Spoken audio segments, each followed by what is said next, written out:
भारत और जर्मनी ने सतत ऊर्जा सहित कुछ अन्य क्षेत्रों में अहम समझौतों पर हस्ताक्षर किए हैं। जर्मनी की राजधानी बर्लिन में प्रधानमंत्री नरेंद्र मोदी और जर्मन चांसलर ओलाफ शोल्स ने इन समझौतों पर हस्ताक्षर किए। इस मौके पर प्रधानमंत्री ने कहा कि पिछले 2 वर्षों के कोरोना संकट की वजह से उनकी विभिन्न देशों की प्रस्तावित यात्रा स्थगित रही।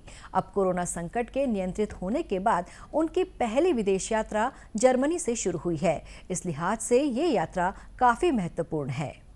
दर्शाते हैं कि भारत और जर्मनी दोनों ही देश इस महत्वपूर्ण पार्टनरशिप को कितनी प्राथमिकता दे रहे हैं।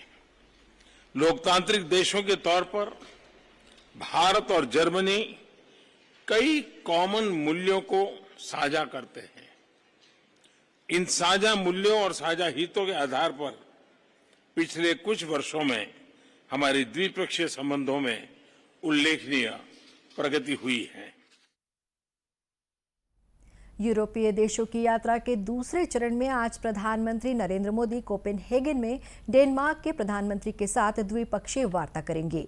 दोनों नेता हरित रणनीतिक साझेदारी की प्रगति की समीक्षा करेंगे, जो भारत और डेनमार्क के बीच अपनी तरह की पहली साझेदारी है। प्रधानमंत्री महारानी मार्गरेट द्वितीय से भी भेंट करेंगे। श्री मोदी की ये यात्रा दोनों देशों को कौशल विकास, जहाजरानी और कृषि प्रौद्योगिकी जैसे क्षेत्रों में साझेदारी के नए स्वरूप तय करने के अवसर प्रदान करेगी।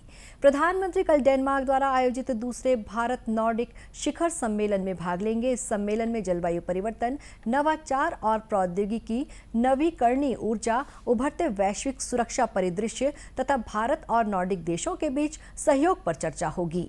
प्रधानमंत्री नरेंद्र मोदी ने कहा है कि उनकी जर्मनी यात्रा पूरी तरह से सफल रही। प्रधानमंत्री ने कहा कि उन्हें व्यापार और भारतीय समुदाय के नेताओं के साथ भी बातचीत का अवसर मिला।